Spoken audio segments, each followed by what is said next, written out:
Okay, welcome back mga boss at may gagawin tayong concert 212. So unahin muna natin to pagkatapos kasi nito.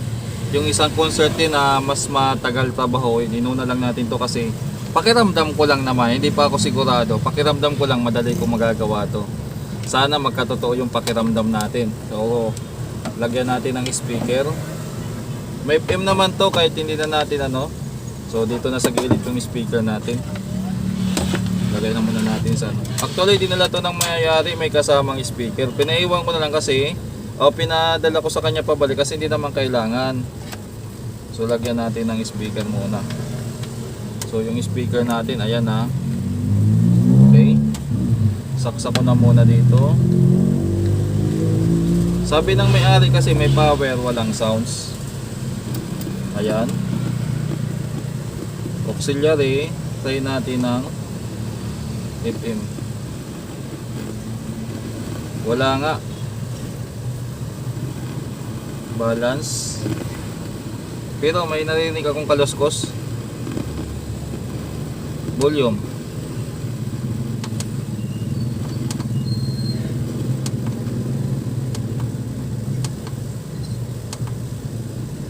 Walang sounds, naka FM tayo ngayon.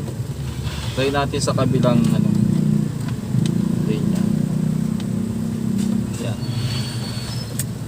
Mahaba na yung maiksi yung ano natin.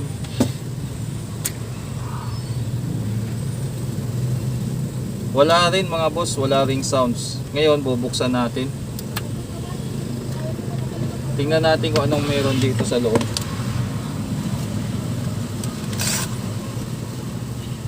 Bukas na pala to, parang nilinis ata ng may-ari, sabi niya yan oh.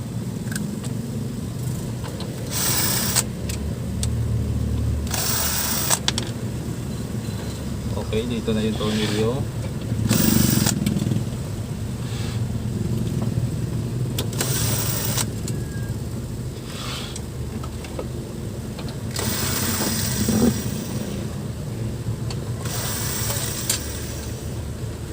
So kadalasan nito, ang problema ay nasusunog. May na-encounter ako nito nasusunog. Pero dito, mukhang wala naman. At saka SMD na yung pyesa nyo.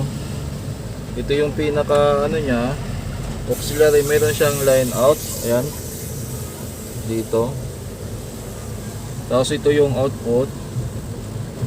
Yung volume niya nandito. So gawin natin diyan mga boss ay mag-audio tracer tayo. Prepare ko lang yung pang audio trace ko. Ayan. Tapos saksak natin. Ayan.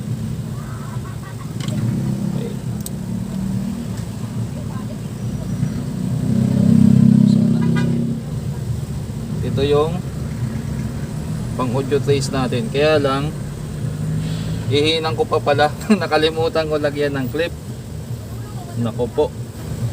Ihinang ko muna kung saan dito. Dito tayo maghinang sa may pinaka ground.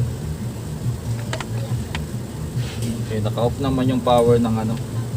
So naka-off pa yung power ng amplifier.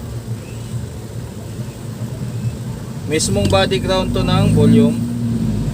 Yan tayo maghihinang. Okay.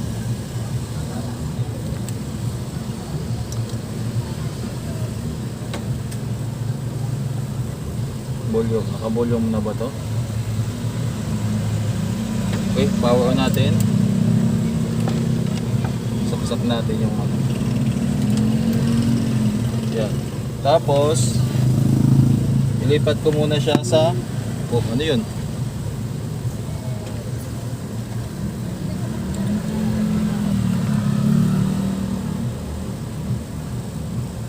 May problema ba tong ano ko?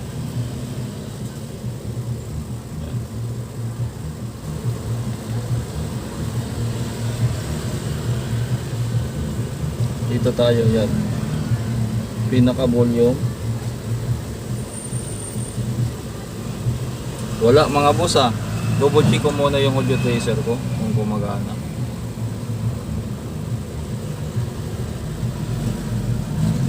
Bakit ayaw tumunog nito?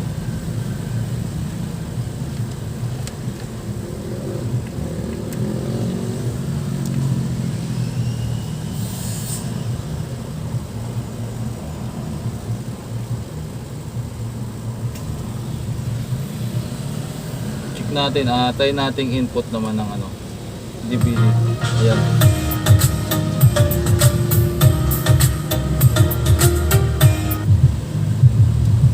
So subukan natin ng auxiliary.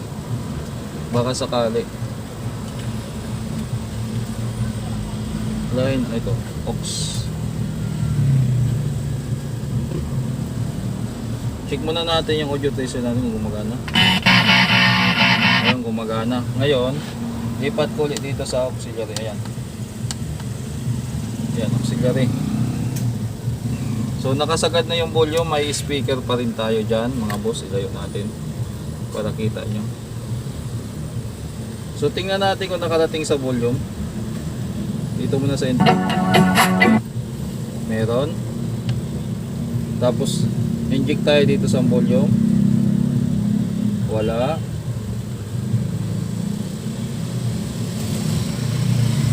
Ibig sabihin mga boss, walang pumasok na audio sa volume. Pero dito sa input, pag in-injectan natin ng audio, ayan, gumagana. So pag-aaralan natin ngayon kung paano tumatakbo to, kung dadaan ba dito sa pinaka Bluetooth niya. Ito kasi yung pinaka Bluetooth board sa ilalim. Andito yung ano, papasok dyan yung audio, tapos lalabas. Ayan siya, may audio out siya, tapos may lalabas siya na ano dito. So kakalasin natin to mga boss. Ayan. Para mabilis tayo, ikakat na natin. Okay, nakalas na natin mga boss yung pinaka ano, module. Yan. So dito ipapaliwanag ko sa inyo. Dito mababasa nyo yan yung LN, EG, tapos ano. Yan yung audio na galing doon sa input sa auxiliary. Tapos dito naman lalabas yung kaya lang may ginagawa po ako. Yung ano po, yung lagayan ng yelo. Gumagawa din kayo? Hindi rin po. Opo. Electric fan lang? Opo, medyo busy po ngayon. Tapos yan yung LO, RO, saka ano ay output na yan, papunta na yan dapat dito sa tone at saka sa volume. So, yung may remote control daw po, gumagawa ka rin? opo, pero sa ngayon po kasi may ginagawa po ako na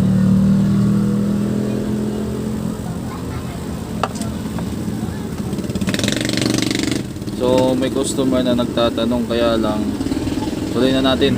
So dapat dito may makuha tayong out. Pag walang out dyan, ibig sabihin may problema tong module. Mga manual daw po. Gumagawa din po ako, pero sa ngayon kasi marami po nakapilang gawa. Hindi ko agad maasikaso po yan, at saka puno na yung shop ko. Yan.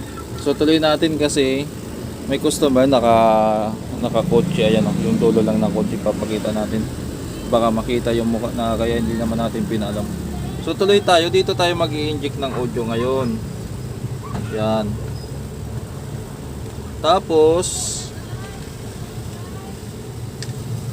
tika lang, ito yung audio tracer natin. I-power on natin uli.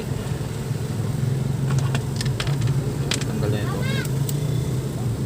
So pansin nyo, naka-auxiliary siya.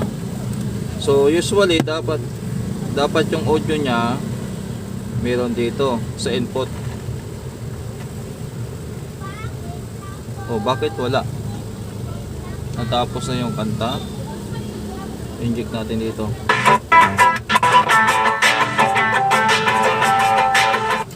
So wala tayong nasusukat na audio dito. Sa papasok pa lang wala na. So i-double check natin doon sa kabila. Bakit walang input? Pero dapat ito sa may out, subukan nating ilipat sa FM.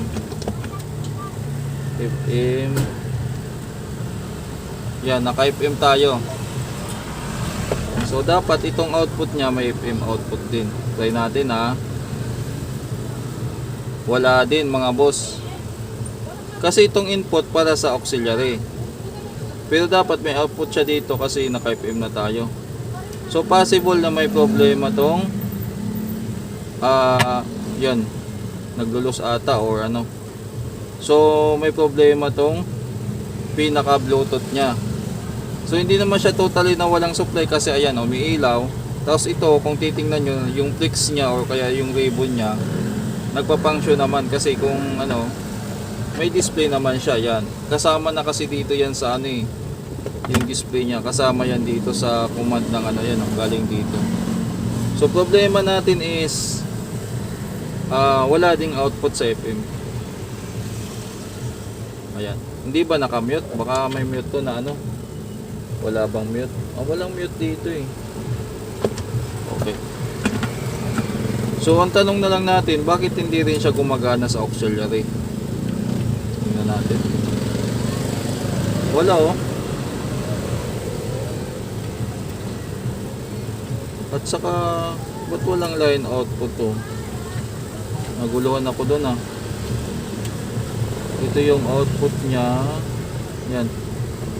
O baka andito na rin kasama yung output niya sa ano, sa pinaka ribbon niya. Hindi lang kasi natin mabasa yung ano ito. Tingnan natin ROLOEG ground. So dito baka ito. Tingnan natin kung tama. Wala rin eh.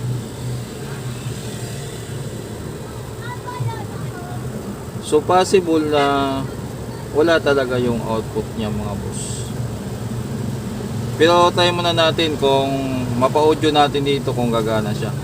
Kasi dapat magko-audio yan dito. Okay? Kasi dito, pag inindikan mo, dapat meron ka makuha audio. Pero bakit wala siyang audio? Dito meron sa pinaka magulo tong ano natin eh. Meron tayo na susukat dito no? O baka nag-loss. Kalasin din natin to, saglit lang para mabilis tayo. At naguluhan mga boss kasi mukhang DIY ata to. Tingnan nyo. Ina-assume ko na dapat yung pinaka-supply tama ba dito, BCC. Tama naman dito. Ayan. Kaya lang itong ano niya, pinaka input niya, pagdating dito meron yan dito, tapos pagdating dito dumating dito yan. Nagtaka lang ako kasi mukhang may mali. Tingnan natin na maayos kung tama talaga kasi parang duda lang ako ha, hindi ako sigurado. Yan papunta dito, tapos dito na yan. Ito naman dalawa supply dito. So tingnan natin kung tama yung connection kasi kinalas natin may mga hinang na. So parang duda lang ako pag kinakalikot tapos hindi may balik sa dati. So nangyari dito mga boss, ito napagpalit. Hindi ko lang alam kung yung customer at gumawa, hindi kasi sa akin sinabi. Pero ngayon dahil na-check ko na, kukumprontahin ko siya o tatanungin ko siya pag nagawa ko na to. Sa ngayon, tingnan muna natin. Dito may audio na. Yan. Malakas na kabilaan. Yung isa pa. Oy, bakit wala? Ito yung isa, ground, tapos ito. Tapos ito dapat yung pinaka-input papunta na dito sa amplifier section. Meron na rin siyang audio. Ayan. Wala yung isa. Sagad natin volume. May problema din sa ano, bakit hindi pantay siya. Ayan. Tapos may problema. May original siya na problema, hindi talaga tumutunog yung speaker out dito. O may tumutunog naman, sobrang hina. Ayan oh.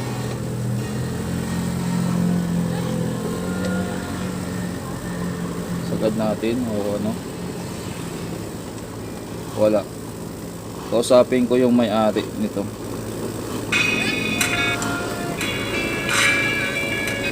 May problema talaga. May sira yung amplifier section, may sira yung ano. Kausapin ko yung may-ari. Tinisting natin, sobrang init.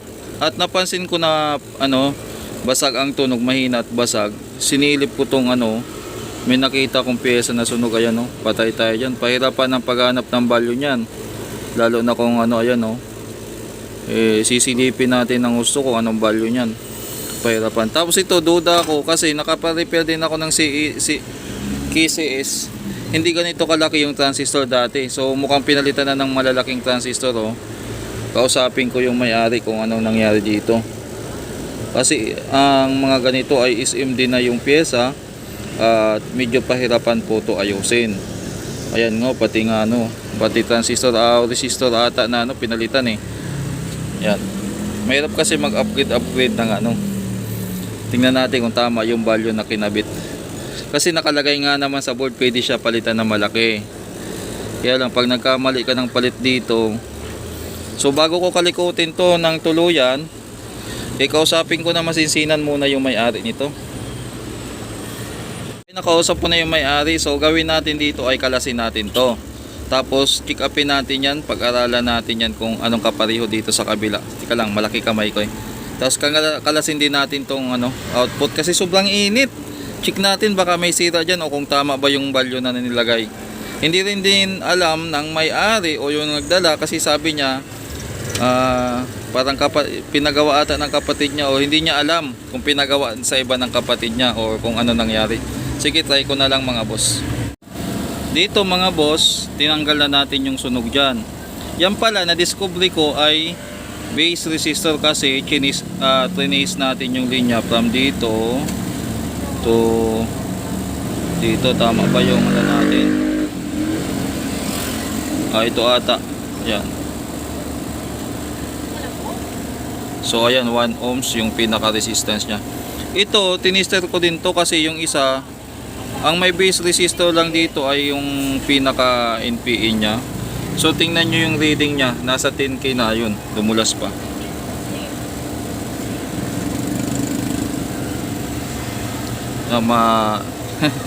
Maano yung kamay ko, usog natin.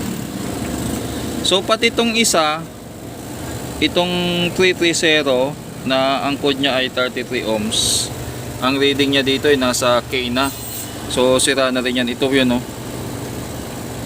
Papunta din dito yan sa base ng 5190. Itong dalawang ano ay walang ano, wala siyang resistor sa base. Tingnan, diretso na siya dyan, no? O, ayan. Tapos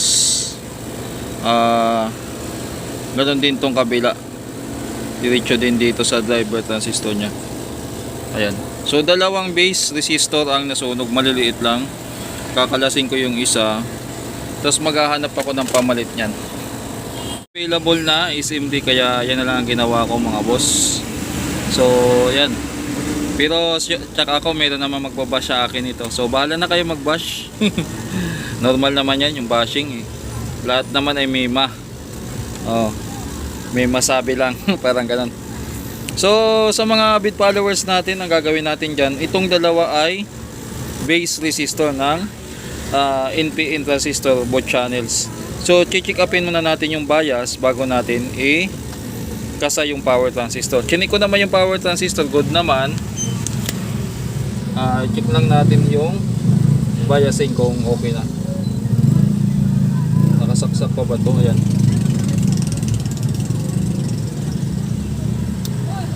Ayaw sumot. Yan. Tapos ito yung sambang anggulo nito. Yan. Yan. So kita na dyan. Tapos power on. Yan. Check natin yung biasing kung okay na. 0.1, 0.4,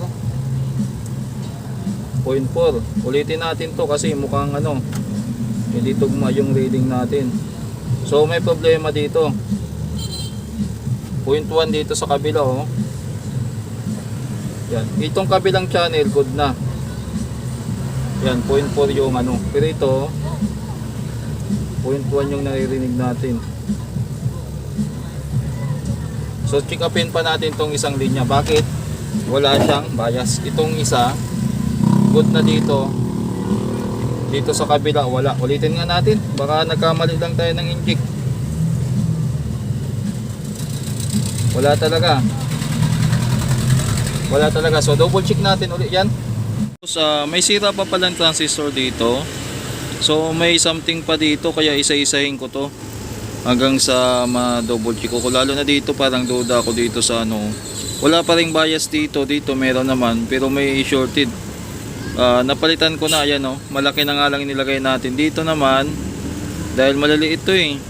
Ito mukhang ano na. Dito pala yung ano oh, sirang ano isa oh, doon sa kabila. Yung ibang resistor dito nahulog na ata eh. Hindi ko na nakita, natapo na kasi sobrang liit. Dito check upin ko din yan isa-isa yung mga transistor. So kung ano, mag-order na lang ako sa online ng pyesa para mapalitan siya ng tama. Ngayon ititesting lang natin para mapatino lang natin. Kung okay, order tayo ng pyesa sa online.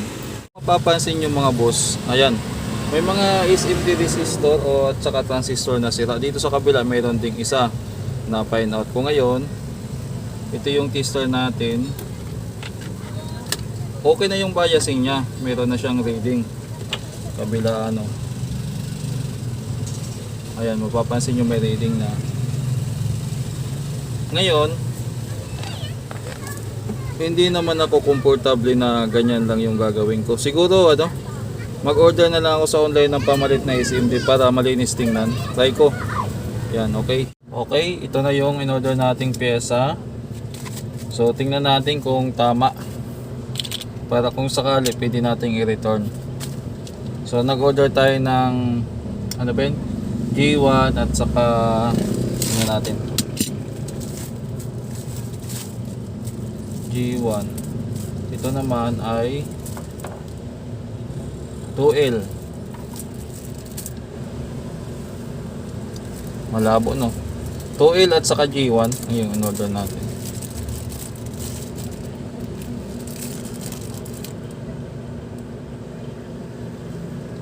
Ayan, 2L.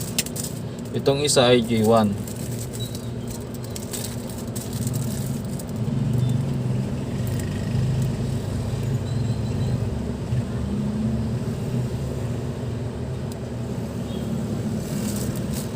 Okay. So subukan natin. Tingnan na ikabit ko na, may mga additional pang sira to kasi hindi ko pa napatino. Nagpadit pa tayo ng mga ilang transistor tapos ayan o, resistor pa. Ang liliit. Nahirapan na akong ano, may kailangan talaga nito magnifying glass na eh.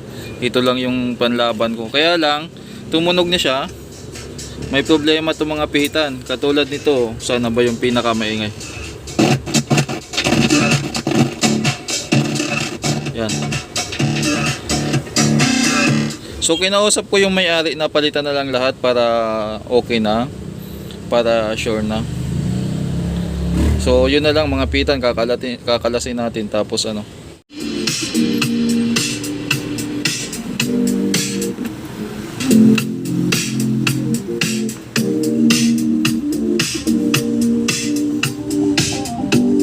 Auxiliary.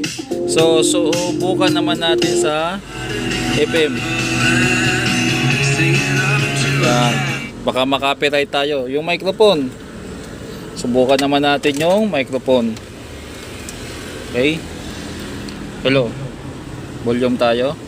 Sound. Hello. Yan. Kapila. Sound. Mic. Test. Volume. So sa Bluetooth, na-testing ko na rin yan. Kaya lang, hindi natin matesting dito ngayon sa Bluetooth gawa ng yung pan-testing ko din sa Bluetooth, itong phone na ginagamit ko pang video.